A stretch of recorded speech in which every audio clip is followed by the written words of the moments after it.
Commission. We're going to get started with the Pledge of Allegiance led by Commissioner South.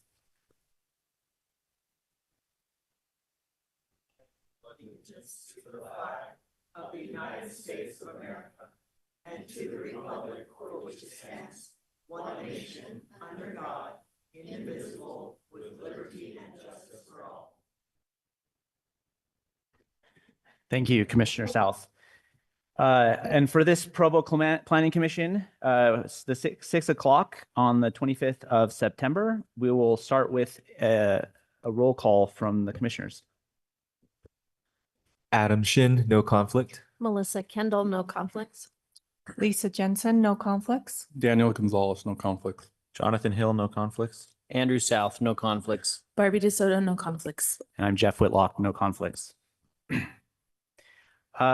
Although this is a public hearing, only presenters and those invited by the commission may speak or ask questions unless otherwise invited by me, the chair.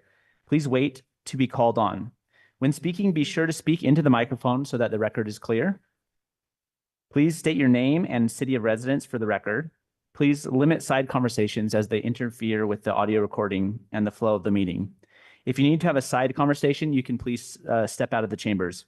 Please do not attempt to interrupt or speak over others. Intimidating or threatening speech or behavior will not be tolerated. Please refrain from clapping, cheering, booing, or being otherwise disruptive during the hearing. We will begin with item number 1, which is Development Services requests a zone map amendment from the R120 single-family residential zone to the LDR low-density residential zone to construct 6 townhomes for current Provo employees on property 1992 North Geneva Road, and Aaron Ardmore will present this item. Okay, and if you could also read in item 2, I'll be presenting together. Okay, I will also read in item 2, Development Services requests a concept plan approval for the same 6-unit townhome development in a proposed LDR zone located at the same 1992 North Geneva Road address. Okay, thank you. Is this on? Are you hearing me? No. Oh, we cannot hear you. Can we turn on his How about this? mic? That looks like it's on. I think you're good to go. Hello? Okay. All right. So property. Here we are, 1992 North Geneva. I feel like that's still not picking me up, so I'll just get real close. Okay. All right. So it's on the corner there, highlighted on the left picture. You can see it's a vacant property. The Provo City purchased the property in 2015. There was a single family home there that was demolished in 2016. So it's been vacant since that time. You can see the surrounding area, the apartment condos to the south, and the single family Lakeview Fields phase 1 subdivision to the east. So hopefully that orients you. I've also got there the surrounding zones and general plan map. The majority of the area around here in the general plan is that orange, which is the mixed use designation. You could see where residential starts down to the south in the yellowish color down there. But all that above that is the mixed use designation. And that's just to indicate that the area should support and provide mixed use, not any one parcel or project. To address that, this proposal has not been to a neighborhood meeting. We did, however, receive one email that you also received as Plan Commission that I'd just like to address before we get too far into it. It's from Tanner Nordstrom asking about the property, if it is in the HOA, and if so, if the CC&Rs apply to the property. I can assure you it does not. The CC&Rs do not apply to this property. So we've done our records research and confirmed that with our city property manager who purchased the property in 2015. So that should not be an issue for us. But going into the proposal itself, this kind of gives you the proposal in context. So 6 townhomes just on the corner, accessed from 2000 North. They'd be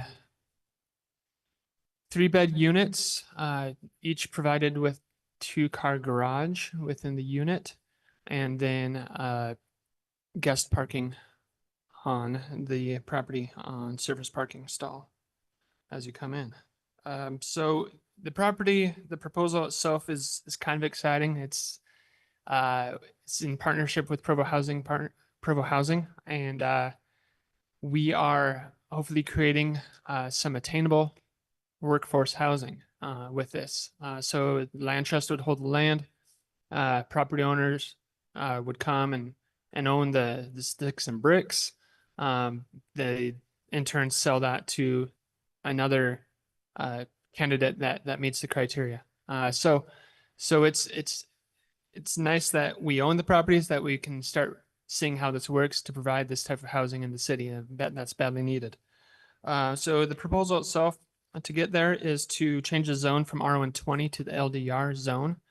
And with the recommendation to the city council, that would start in process the ability to get this bid out and to come back with a project plan and a site plan that meets the LDR zone and can provide the attainable housing for our workforce in the city.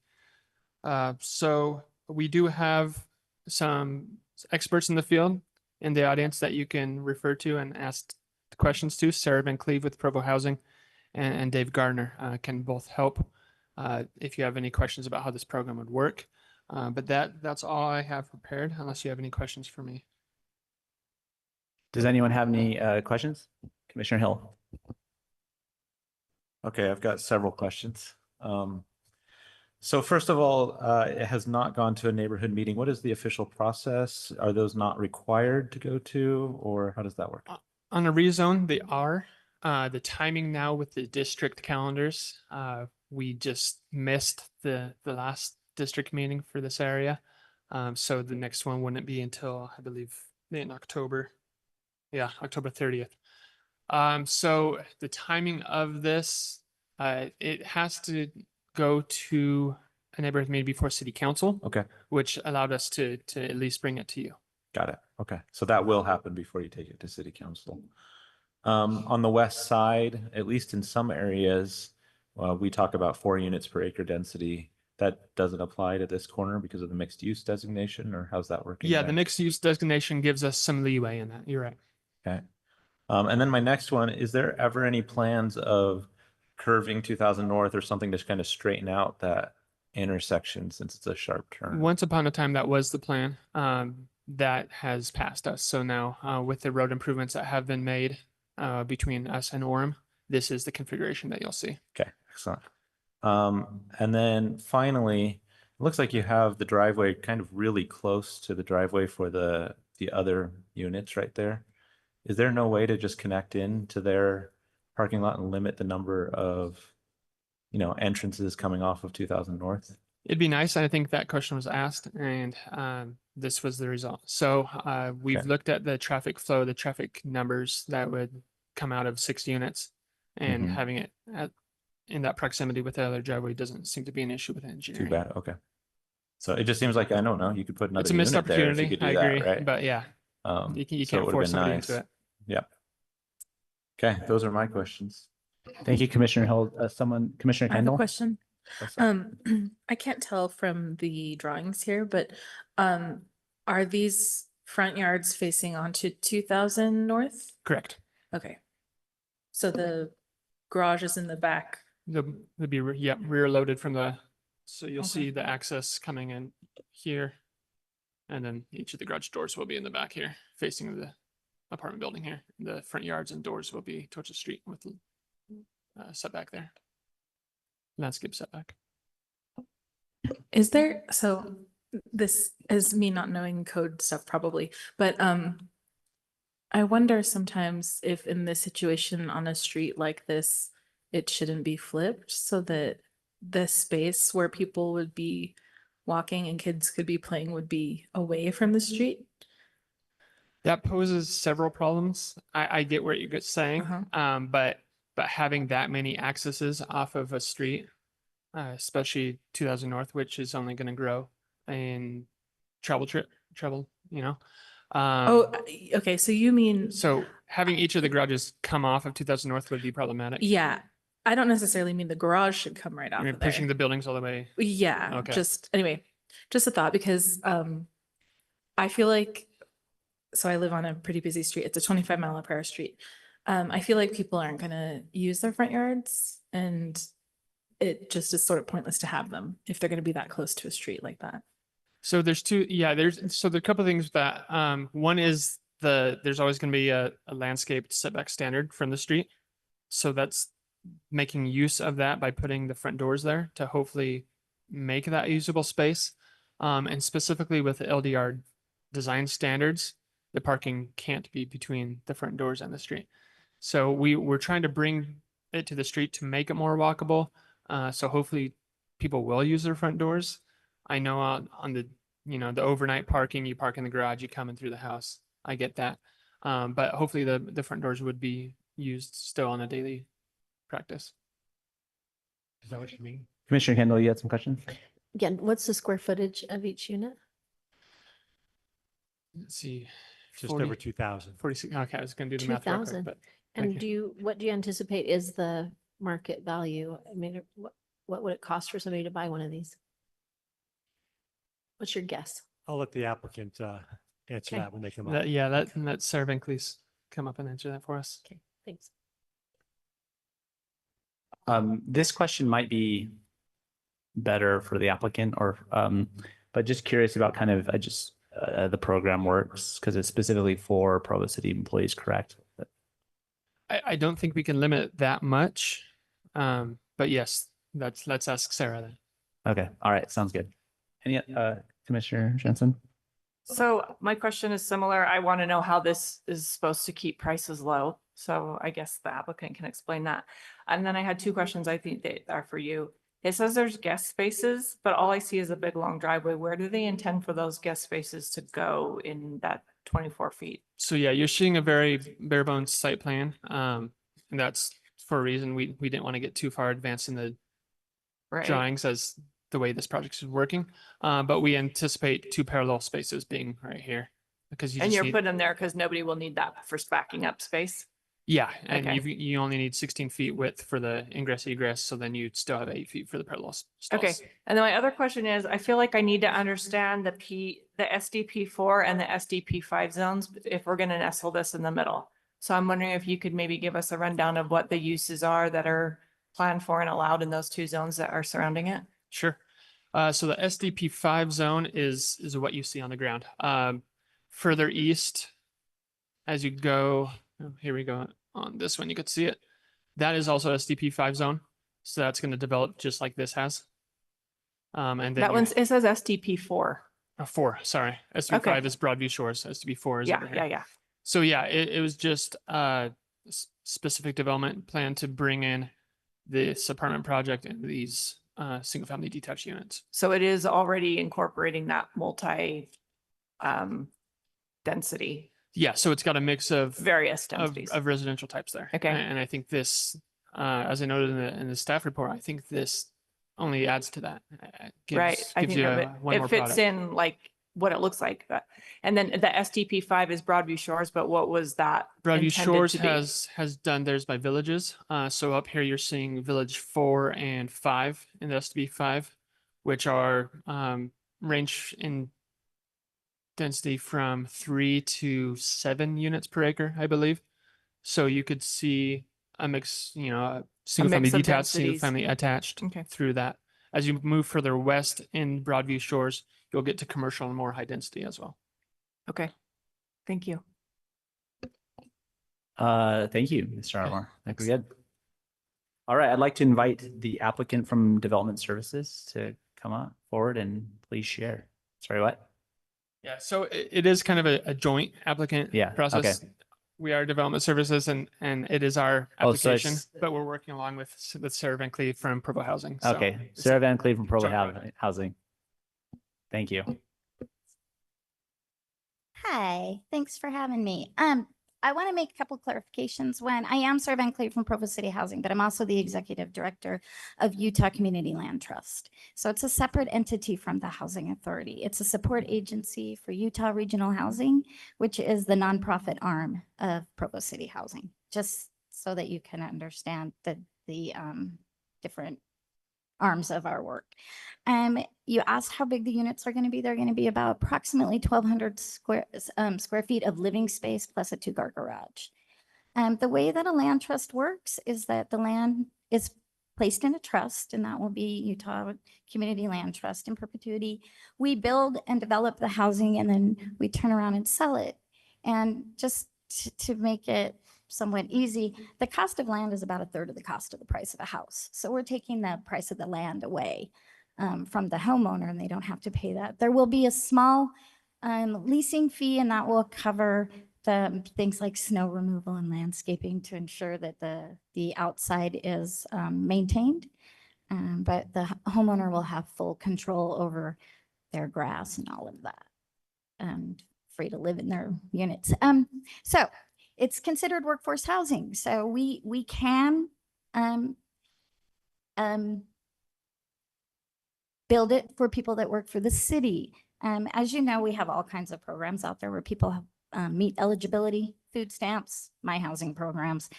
This is the same thing. So if we set the income limit. So we're looking at it between 80 and 120% of median income. So you're talking firemen, police officers, city workers that would be able to afford these homes. And in exchange, they do build equity, but they don't build the kind of equity that you see when people make like a windfall. That's not what these homes are designed to do. They're designed to help people own their first home. They do get a portion of the equity, and that will all be decided once we get closer to finishing this project and actually making it happen. So there'll be a deed restriction. They'll have to sell when they sell to like buyers who meet the income restrictions. But you guys all know income limits go up every year. So equity goes up every year. So it'll move forward, but the lease will be for 99 years. So the land lease for the units will be 99 years because there's no such thing as a 100-year lease. So that's how we keep it affordable in Provo going forward. Good question. Is that all your presentation before I open up for questions? And yeah, I mean, ask me questions. I wasn't sure I was going to speak tonight, so I didn't bring my PowerPoint with all my good numbers Okay. and give you examples. No, that's great. Just want to make sure you had your chance to say before we kind of started barraging Yeah, you. for sure. When you say like situations, or are we talking only Provo City employees, or are we just, when you say like, it's just same income ranges? City employees, same income limits, all that will just march forward every year. But yeah, these homes that we're building are and will forever be designated for workforce housing for the city of Provo. And then as far as numbers of city employees that I don't know the entire, like how many people does Provo City employ, but what number or percentage of Provo City employees would qualify for this? I don't exactly know that number either. All I know is that this is kind of a joint effort between the Housing Authority. So between Utah Community Land Trust and the city has assured us that this is something that city employees have asked for. But I don't have a number of employees that are signing up to purchase these homes. This is our first. But I do know that it works in other communities very well, like down in Moab. They have a very robust land trust down there for workforce housing. Director Pepperoni had something to So weigh Provo in. has approximately 1,500 full-time employees. What percentage of those would qualify? I couldn't tell you. This was modeled after an entry-level policeman or fireman. What would they be able to afford? And that was kind of the starting point of the economics for this. Commissioner Jensen. How do you, since it's not a bidding, is it like a bidding war, like regular real estate where? It's sort of, so we put them for sale and people have to meet the requirements. And so it would be first come, first serve. Yeah. So what happens That's if in the unlikely situation, one of them, because it said in here that if it would be offered first to that group of people, what if only 5 of them sold to that group of people and the other one just goes on the market for anyone, or does it stay vacant and waiting for somebody who wants it? No, we would never want to leave a unit vacant. So we would put language in the requirements that we have that would allow us to, whether it was Utah Community Land Trust that bought it from first right of refusal since they developed it, but Since I'm the executive director, my preference would be to go to teachers or hospital workers, anybody that provides a service and wants to live and work in Provo. So 'Cause- once it's sold to somebody that's not that preferred demographic, they can live in it, own it for as long as they want. And it Yeah. doesn't become available till Right. they And sell even, it. yeah. And this is home ownership. So if somebody works for the city and they end up getting another job 5 years from now, they get to keep their house. Okay. You're eligible At the beginning. purchase. Okay. Yeah. Okay. And we have been in conversations with both the hospital and the school district to find out if they're interested in, looking at opportunities for us to build more housing for teachers and or for hospital workers. Does it always have to start with the city owning the land, or can anyone own the land and decide to do a project like this? Anybody. So if you guys have any land you want to give me, I'll take it. Interesting. Commissioner Shin. Can So we I have a offer question these? just to understand kind of the mechanism of how this all works. Is the anticipation that if you're coming to buy one of these properties, would you just finance that with like a regular mortgage? Is that the Yeah, you can get a regular mortgage and we'll have a development agreement between the city and Utah Community Land Trust, which then will meet the requirements for Fannie Mae. okay? And you mentioned something about with the amount like equity growth would, so if you buy one of these units, you own full equity in it as No. over time? No. Now, usually like I haven't done one in Utah, I've done one in Washington State, and they got 95% of the equity and then the land trust kept the other 5%. Okay. So that would all be, vetted out when we do the final paperwork. And we would work with the families all along the process so that they're clear and they understand. Thank you. Any other questions? Okay, thank you so much. Thank you for your time. We will now open the hearing to public comments. When your time is, each comment will be given 2 minutes. When your time is up, you will hear a ding and the microphone will be muted. Each person may make one comment. If you have questions, we will invite you, if we, the commission, have questions, we invite you back to come to the microphone at that time. This time is for comments only. If you have questions about an item, please speak with staff privately. If there are any neighborhood district chairs present, we'd like to invite you to come speak first and you can have 3 minutes. If you're a neighborhood district chair, you're welcome to come first, but it sounds like we don't have any. I don't see any. So I would like to open it to public comments generally.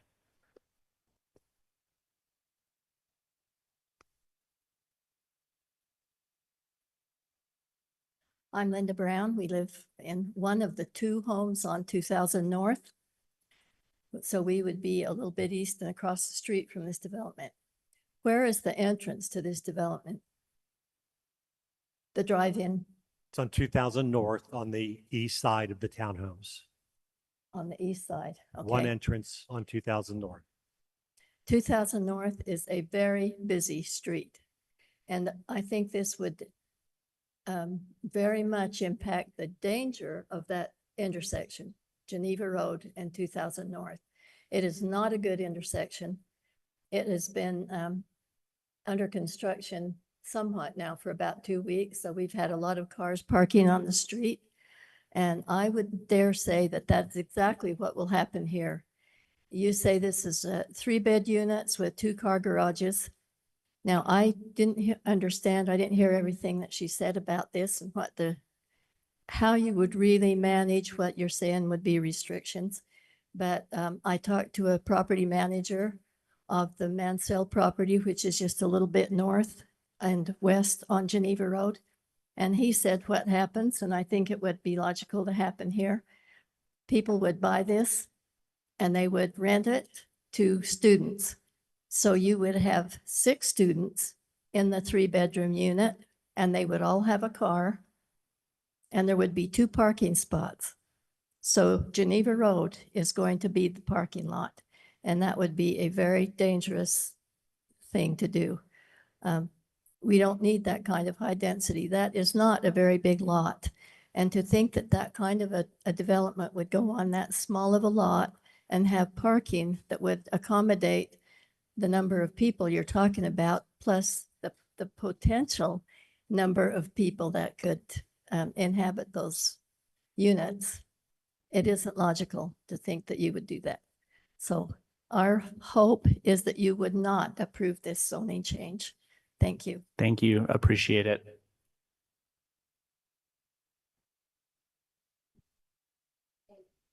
I'm Rachel Green, I'm the neighborhood coordinator. Just wanted to clarify something that was said earlier in the meeting, is that rezones are not required to go to neighborhood meetings. We like for them to go to neighborhood meetings. It's our policy that if we can have them go to neighborhood meetings, they do, but it's not a requirement. It's not part of the development process. And it's quite typical that if it doesn't meet in with our calendar, that instead we give notice through social media, newsletters, the neighborhood chairs are informed. But I don't want you to think that this has to wait until a neighborhood meeting is held. Thank you. Thank you very much, Rachel.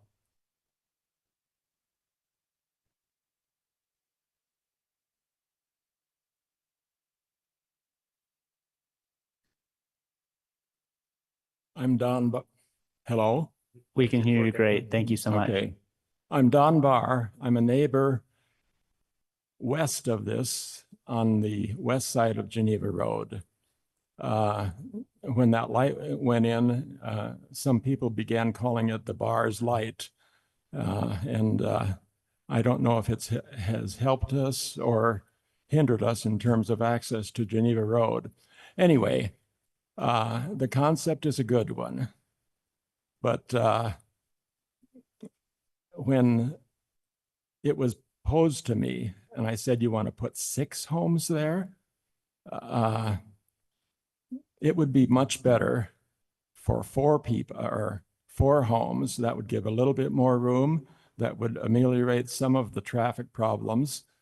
I've lived in the area forever. And I know the people, well, anyway, I think my 2 minutes are up now, right? Oh. You have another minute. You're okay. I've got another you can keep minute. going. Okay. We moved to the area 1,000 years ago when Lakeview was Lakeview. And we were cautioned about Geneva traffic, but that only happened a couple times a day, and we were able to live with that.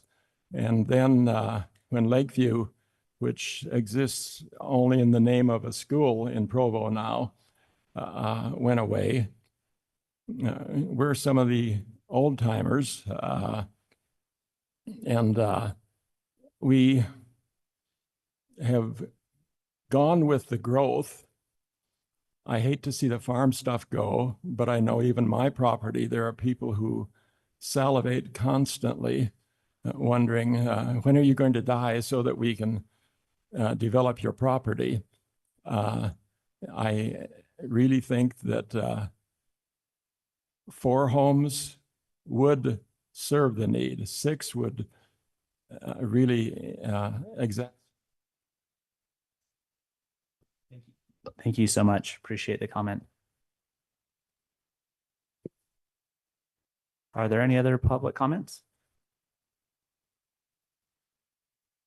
Seeing no further public comments, we will now close public comments. The commission will now discuss these 2 items before us. Commissioners?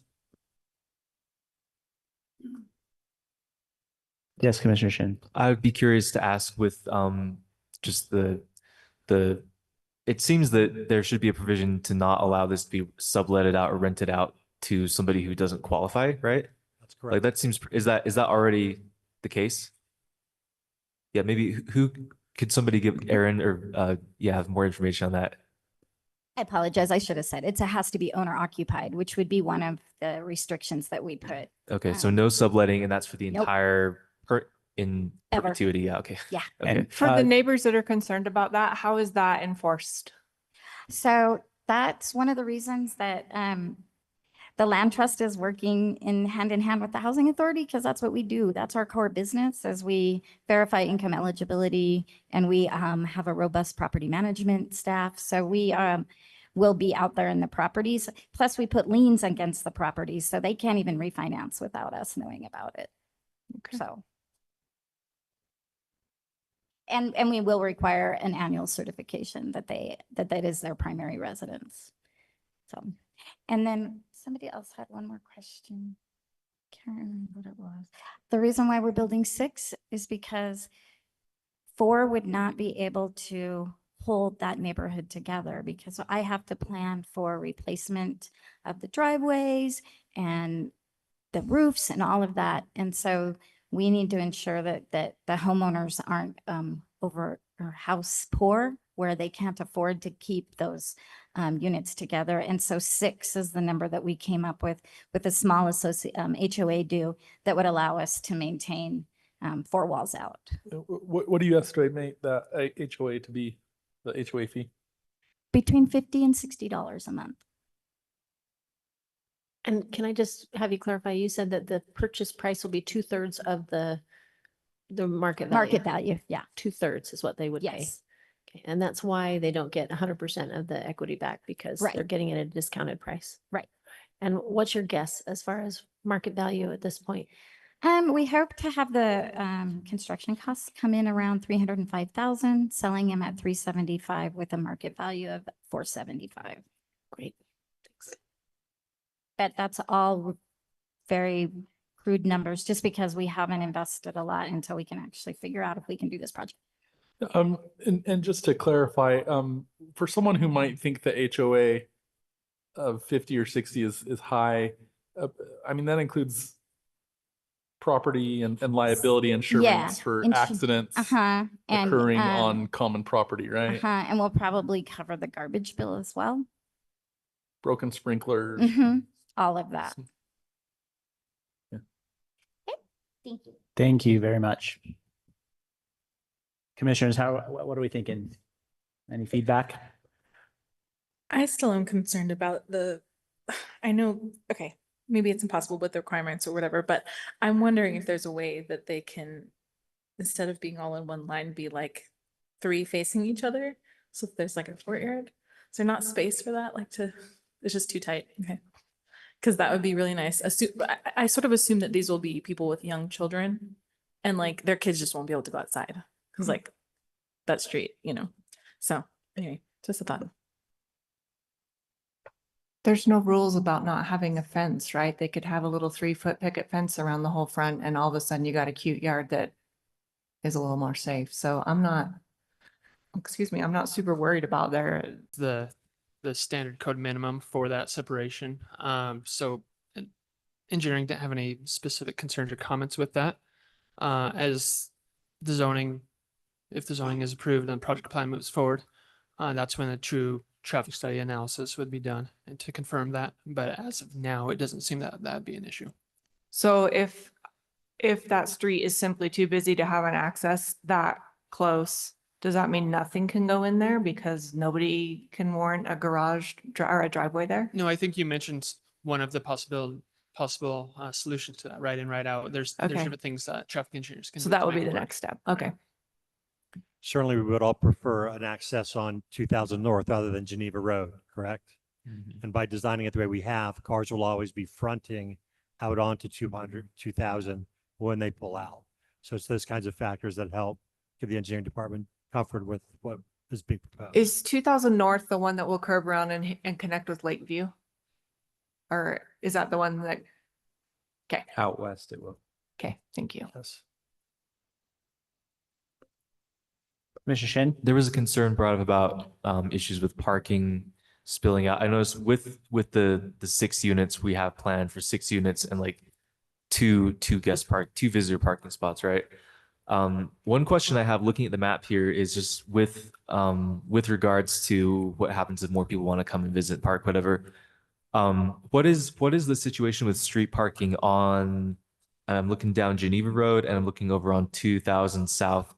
Do those streets allow for street parking along, just along the side of the road there on 2000 North, excuse me, and Geneva? Like, can you park on the street in that stretch of the road?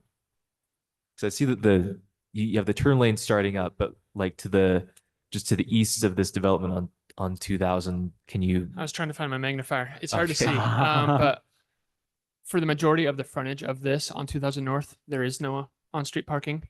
It really doesn't start till you get close to that access to the apartment building.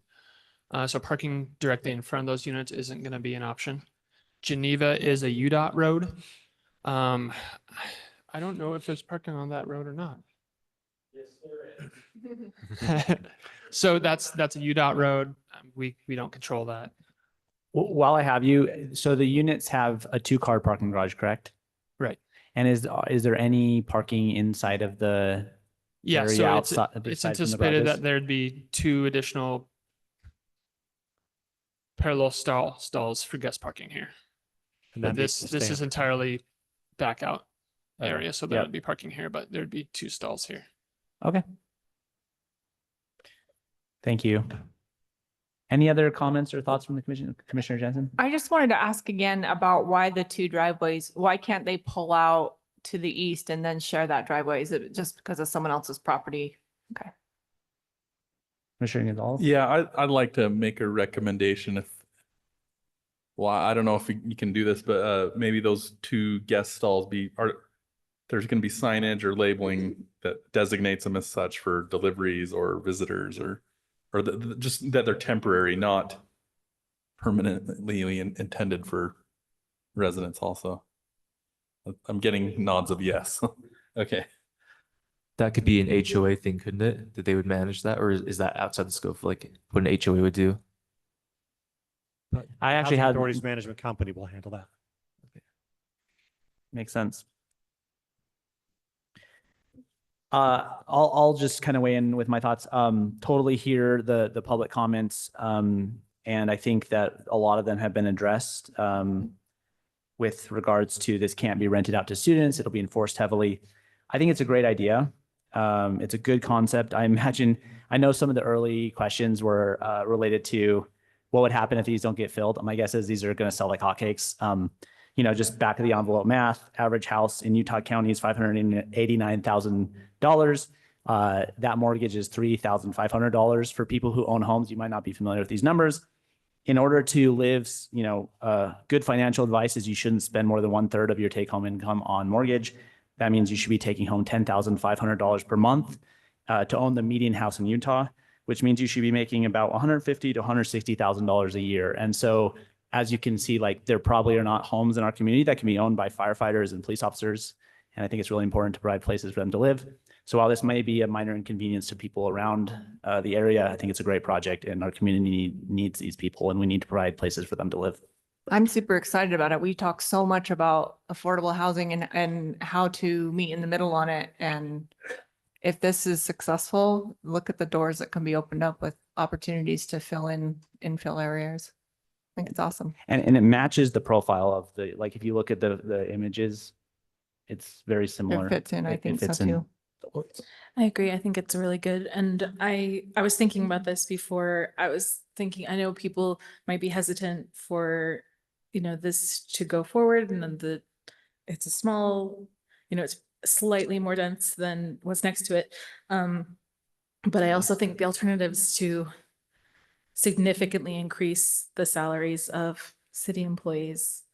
And I think that might be even more painful for people in the city. So, that's the reality. Commissioner Hill? Yeah, I agree with you guys. I think it's a good project. I think, it's slightly more dense than what's east of it, but it's actually less dense than the condominiums to the south. It's on a major intersection, which isn't a good place for single family residences with driveways onto that road anyway. So I think it's a good kind of compromise there. My one comment is, when I was a neighborhood chair and they changed the neighborhood program, there was a lot of feeling among some of the people that we were cutting the neighborhoods out, right? So even though Rachel explained they don't have to go through that process, I think it's a good idea to take the extra few weeks, put it on the city council for November and get it to that neighborhood meeting so that the neighborhoods have their chance to have input and are aware of it before it goes to city council. So if we can, I would love to put that as a recommendation with our recommendation. I agree. Yeah, Commissioner Gonzalez? Yeah, I'm gonna second that. I don't know at what point we changed from rezones not or coming before us, and then not having the district meeting or the neighborhood meeting before it's with the planning commission, but I think it should be. Because sometimes it's a chance to directly address the concerns of the neighbors before they get to the planning commission. And it's also something I've attended neighborhood and district meetings to get a feel on projects coming up. And then the second thing, yeah, I like this. I've heard about the ones in Moab. I've heard Wasatch County and Summit County, I think, have programs like this. I know it's popular I read an article about a place in I think it was the Hamptons, like in New York, where they had a problem like that. None of their firefighters and police officers, school teachers, they couldn't afford to live in the community. And they looked into community land trusts like this. So I think it's a great idea. I think the other thing that's awesome about it is we're not talking about deadbeat landlords who maybe will show up to do something. We're talking about a corporation, Yeah, nonprofit corporation that's their job. And they're not in it for money. They're in it for taking care of the community. So I think it's a relatively low risk as far as bad landlords go. Yeah, and I hear the concern about renting. I think that could be really challenging, but I really feel like with the active management, it'll be managed and enforced strongly. So, yeah, I have confidence that that'll be the case because I can absolutely understand the 6 students' concern, and that would be really, really frustrating, but I don't think that'll happen. Are we okay to move forward to a motion? I'll second our third, I guess, the suggestions made by Commissioner Hill and Gonzalez. So let's include that in the motion, please. Okay, I'll make a motion. But you're gonna have to clarify what you wanted to add to that. I understand that the neighborhood have a meeting first. And then before this goes to the city council. Was there something else? No, that was it. He Okay. just seconded it. I think the only question is which item is best to append that recommendation along with. Since only the zone change goes to city The council. zone change, correct? Yes, okay. Item 1. Yep, Okay. item 1. So I make a motion that we recommend approval to the city council. The proposed zone change map amendment from R.1201 family residential zone to the LDR low density residential zone to construct 6 townhomes for the current Provo City employees on property at 1992 North Geneva Road, Lakeview North neighborhood, with the request that this go to the neighborhood meeting before the city council sees it. Do we have a second on the motion? I'll second it. All right, the motion has a second. Let's vote on the motion. Aye. Aye. Aye. Aye. Aye. Aye. Aye. And I will also vote aye. Item number 1 passes unanimously. Can we get a motion for item number 2? I'm just not 100% Or do we in want to love, discuss it? in love with the driveway situation, but it meets the code, so I don't know that I can really argue it. So just for the record. Let the record be clear. Yeah, I think it's one of those lapses in planning in the past. If they could have gotten an easement to require that they could have connected into that driveway next to it, et cetera, would have been nice, but it's gone, so can't do anything.